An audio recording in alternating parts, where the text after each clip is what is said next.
जय श्री कृष्णा। बहनों भाइयों, आज मैं आपको एक ऐसा सटीक उपाय बता रहा हूं, यदि आप इस उपाय को करेंगे 100% आपको फायदा होगा। लेकिन जो इसके नियम हैं वो आपको इसको फॉलो करने पड़ेंगे। चाहे वो मेरे पे बहुत कमेंट्स में पड़े रहते हैं कि गुरुजी कोई ऐसी पूजा पाठ बताओ जिससे कि बच्चों की शादी नहीं हो रही शादी हो जाए। कोई कहते हैं कि हमारा व्यापार नहीं चल रहा व्यापार सही हो जाए। कभी कभी ऐसा होता है कि बीमारी घर में प्रवेश कर गई, बीमारी दूर नहीं हो रही। आज मैं आपको एक ऐसा सटीक उपाय बता रहा हूँ जिसके करने से आप स्वयं करेंगे और आपको स्वतः ही फायदा होगा।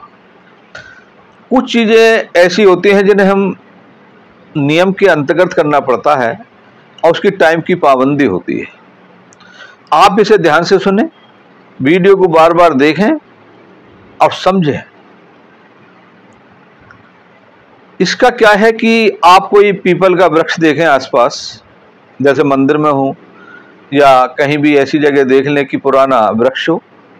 एक चीज़ का ध्यान रखें कि पीपल का वृक्ष पुराना होना चाहिए। बहुत लोगों ने क्या करा कि पीपल की पूजा करने के लिए अपने जो है किसी चीज़ में लगा दिया, जैसे कि पोट वगैरह में या गमले वगैरह में, तो वो कार्य आपका गारंटी नहीं है कि वो कार्य पूर्ण होगा। पुराना वृक्ष लें, 400 ग्राम बाजरा लें। उसमें मैं आपको इसी में एक यंत्र बना के रखूँगा। उसे आप यंत्र को बनाना है। यंत्र में से कागज़ की में एक कुछ अक्षर लिखे होते हैं, उसमें हमेशा ध्यान रखें कि जैसे उसे बीसे का यंत्र कहते हैं कि वो 2 नंबर से स्टार्ट होगा, तो हमको ऐसे ही उठाना है 9 खाने बना के 2 3 4 6 7 8 9। 400 ग्राम बाजरा लें। उस यंत्र को यानी कि कागज की जो पर्ची है उसे बाजरे के अंदर रखना है। इसका जो समय है, आपको पीपल के वृक्ष में 2 बार जाना है, 2 टाइम्स इन 1 डे, एक दिन में 2 बार। इसमें सबसे पहले ध्यान रखना है प्रातः काल जब अंधेरा उजाला हो।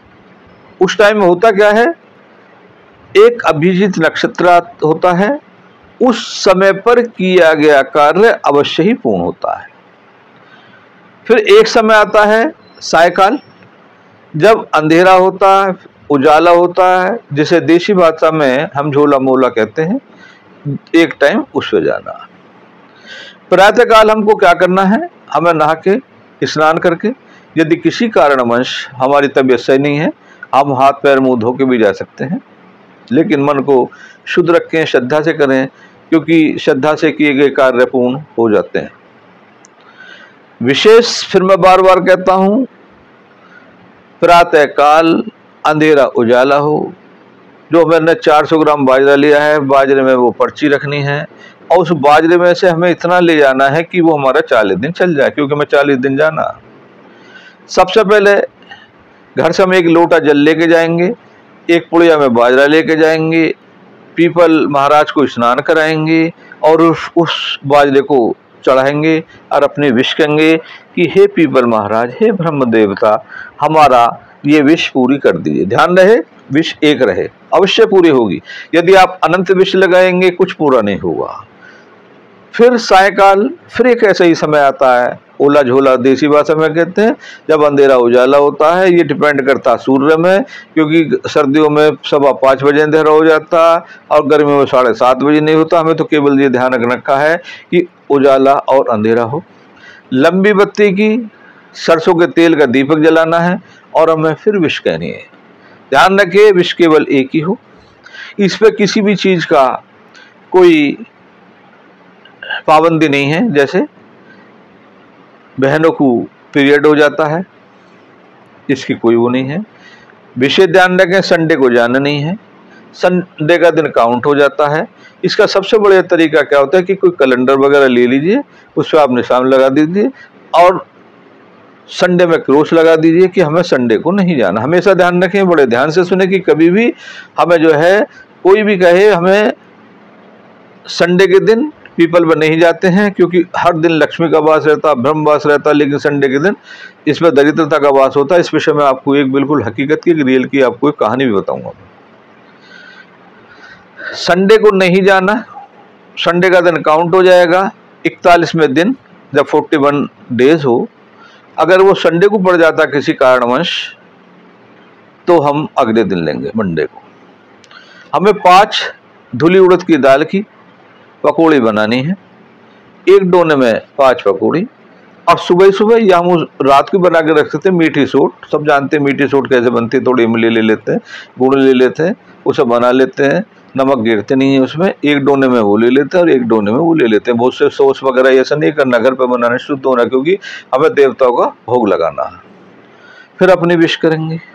भगवान ने चाहा आपका कार्य इसी दिन बीच में बनना चालू हो जाएगा। यदि किसी कारणवश प्रॉब्लम बड़ी होती है, 10-5 दिन का टाइम दीजिए, फिर चालू कर दीजिए। वो जो मैंने यंत्र बनाया था उस यंत्र को फिर बना लीजिए। यदि हमने ऐसा 3 बार कर दिया तो आपका कार्य अवश्य पूर्ण होगा। इसमें फिर मैं बताता हूँ सावधानी क्या होती है। संडे को नहीं जाना है, प्रातःकाल जब अंधेरा उजाला हो जब जाना है, सायकाल जब अंधेरा उजाला जब जाना है। संडे को नहीं जाना, संडे का दिन काउंट हो जाएगा, 41 दिन में भोग लगेगा। ये इतनी सटीक क्रिया है। सपोज कर लो किसी की शादी नहीं हो रही, आप हम कहेंगे कि हे प्रभु हमारे बेटे की या बेटी की शादी करा दीजिए। दूसरी बात, मैंने इसके इतने परिणाम देखे, 1 में नहीं, 2 में नहीं, 1000 में नहीं, मैं इनकी गिनती नहीं बता सकता कि कितने लोगों ने इसका फायदा उठाया। ये क्रिया कब फेल होती है? सपोज कर लो कि हमारा सूर्य उदय हो रहा 6 बजे, हम जा रहे हैं 6:30 बजे या 7 बजे। सूर्य अस्त हो रहा है सपोज कर लो 5:30 बजे, हम जा रहे हैं 9 बजे। कुछ नहीं होगा। संडे को नहीं जाना, प्रातःकाल फिर बता रहा हूँ बार बार, 1 लोटा जल चढ़ाना है, फिर थोड़ा सा वायरा ले जाना है, फिर सायकाल को लंबी बत्ती के सरसों के तेल का दीपक जलाना है। जो साधारण पूजा के नियम होते हैं उन्हें हमें फॉलो करना है। कोई बीच में मिल जाता है हमें उससे कोई बात नहीं करनी। जो भी प्याज खाते हो, लहसुन खाते हो, जो भी क्रिया करते हो, जो भी, इसका कोई परहेज नहीं है। पर सबसे बड़ी इसकी टाइम की पाबंदी है। दूसरी बात, मेरे पे बार बार फ़ोन आते रहते हैं कि गुरुजी कोई ऐसा उपाय बताओ, कैसा उपाय बताओ कि बच्चों की शादी ना हो रही, शादी हो जाए। एक्चुअल में क्या होता है, जब हम देखते हैं होरोस्कोप में, कभी कभी कुंडली के प्रोमिस ऐसे हो जाते हैं कि वो हमारी कुछ ग्रह शादी में बाधाएं गिरती हैं। जैसे कि मैंने तो बहुत दिन ज्योतिष पढ़ाया है, ये 16 से 18 फैक्टर होते हैं कि जैसे यदि हम लड़कों के विषय में बात करें तो लड़कों के लिए एक तो शुक्र का बलिष्ठ होना अनिवार्य होता है। कभी कभी क्या होता है, सूर्य नीच का हो जाता, कम्बस्ट हो जाता, राहु केतु का एक्सिस में हो जाता, 6, 8, 12 चला जाता, पाप ग्रह से दष्ट हो जाता है। तो हमें एक तो शुक्र महाराज को मजबूत करना। मजबूत कैसे करेंगे हम? एक तो हमें शुक्र का नग पहनना है। दूसरा क्या करना है, हो सके हमें 1 माला शुक्र का जाप करना है। तीसरी बात, शुक्र कौन है? शुक्र है ब्राह्मण, पंडित जी महाराज हैं। तो 7 दिन लगातार एक दूध की देली और दक्षिणा मंदिर में देनी है। अगर किसी ईश्वर की कृपा हो जाए, कोई हमें काणा ब्राह्मण मिल जाए, क्योंकि शुक्रदेव जी काणे थे, उन्हें भोजन खिलाना चालू करो। तो मतलब इनमें से छोटे छोटे कार्य हैं, जैसे कि दूध की थैली दे दी, दक्षिणा रख के पंडित जी को। हमारी ये 40 दिन की क्रिया चली रही है। 1 माला का जाप कर दिया बीज मंत्र का, 5 मिनट भी नहीं लगते। इसमें सबसे बड़ी सावधानी क्या बरतनी है, हमें ये देखना कि जो हमारा शुक्र है वो राहु केतु के एक्सिस में नहीं आ गया। किसी अच्छे ज्योतिषाचार्य से दिखाओ, मुझसे भी ना दिखाओ, किसी अच्छे ज्योतिषाचार्य से दिखाओ कि जिससे कि वो जिन ग्रहों ने ग्रस रखा है उनके दान हो जाए। छोटे छोटे उपाय हैं, आपका कार्य पूर्ण अवश्य होगा। यदि हम बिटिया की शादी का विशेष योग बनाना चाहते हैं, कहते हैं कि जो लड़के होते हैं, जो बॉयज होते हैं, उनके लिए शुक्र बलिष्ठ किया जाता है। जो लड़कियां होती हैं उनका बृहस्पति को बलिष्ठ किया जाता है। तो बृहस्पति को पीली वस्तु का दान करना चालू कर दो। ये क्रिया करवाते रहो। हो सके तो मोटे से मोटा बृहस्पति का सुनैला, जिसे उपरत्न भी कहते हैं, उसे धारण करवाएं इस वाली उंगली में।